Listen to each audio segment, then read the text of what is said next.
and all that. And as I say, we are still in that line of, still giving heed to what the advice that we had from the very beginning according to the Bible. Don't get me wrong. If left with me alone, I don't think that this is a step-by-step guide from the Creator God who created us. Because if this is a step-by-step guide, from what I'm analyzing, you can see that we are going wayward in so many ways. If we are following through and we are carefully considering the step-by-step guide, you realize that the way of life that we have chosen, the way of life that we have right now, the life we live with our full consciousness, with our full interrelations, and our relating with each other, and all those things that we have, our independent views that we have, you can see that nobody is following what is here in the Bible.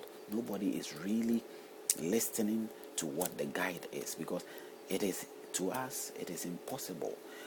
We haven't got even the background. We haven't got a clue of what our background is when it comes to that.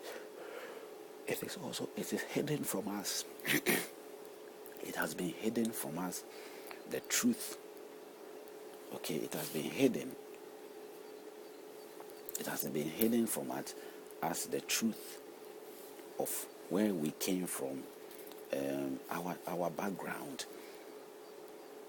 We cannot find the origin of where we originated from, except every individual knows that he was born in this date and that date.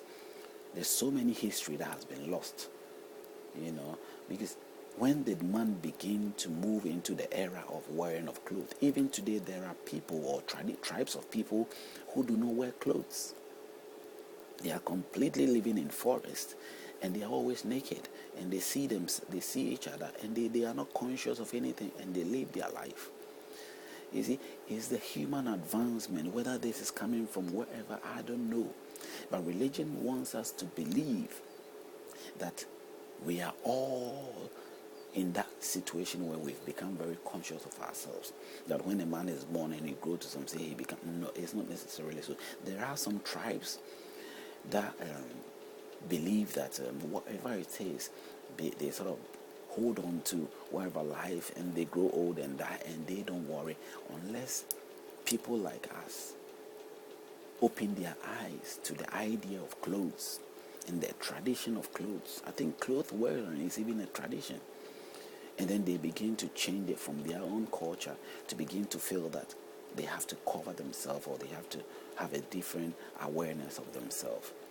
But in reality, what the Bible says is not something that is practical in any sense. It's not really practical or seen as something that anyone is practicing. But let us not confuse that. We all know that. Everybody knows, everybody accepts that.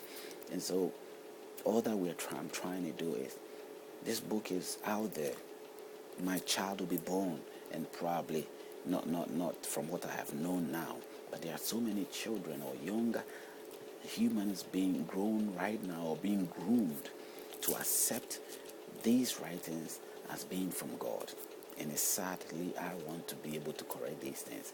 These books that we read is not from any divine God. We have to be very truthful and honest with ourselves when it comes to these things, and let people know that they are just books like any other book which has been written. Its errors can be corrected.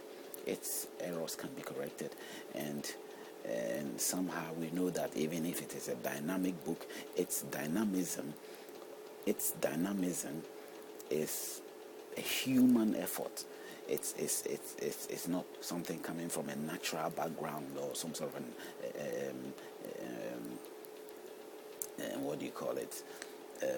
supernatural divine changes. It is something coming from man. It is man-made effort to sort of make it dynamic. So the dynamism of this book is not from a divine God or a mystery. People sat down, academics sat down, think through, and then they make the changes and they correct things. Nobody has got the entire book out there which gives us a step-by-step follow-up or guide to any good life that we have today. One has to be very careful about it. It is not a hidden thing, and I'm not doing a secret or hidden video. Anybody who knows me personally, I stand on this point, I stand on these views, and I have come from a stage of conviction, of believing in the book, to a stage of realizing that what I believed and what I thought was not right. What I hold on to was just following the rumor or following the crowd and doing exactly as others will do. And today there are thousands who hold on to these things, and they will even do harm to protect whatever that they get out of, using this book to achieve, whatever achievement that they are getting out of it. They will harm even to protect it and to do that. And that's why I am isolated from all these things, for that reason, because I feel that a human life is more valuable to us, and the human life being wasted through this confusion and the greediness of others is not fair for people to get themselves into that or get themselves interrupted into that. So let me keep on with the Genesis and presentation, and let's see what we get out of it. Let's see more of more of this confusion, and let's make your own mind up.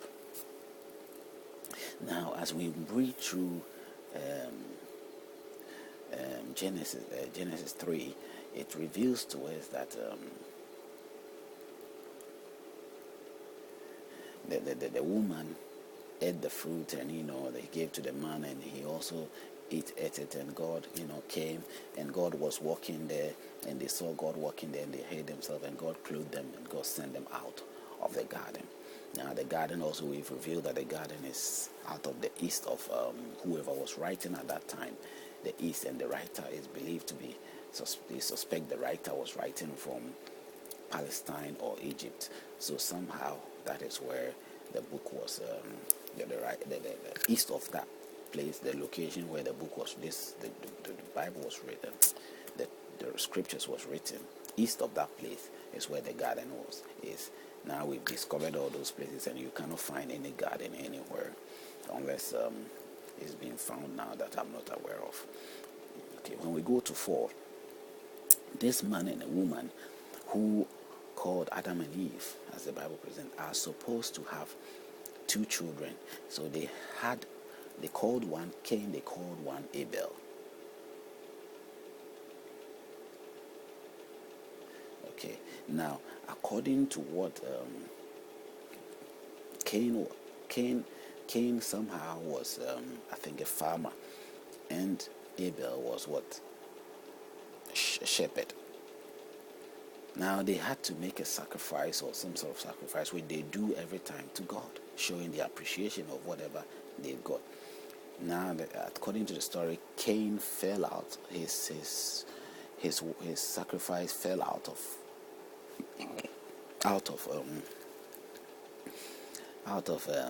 perfection.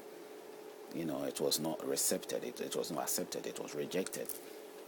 How it was rejected, I'm not too sure.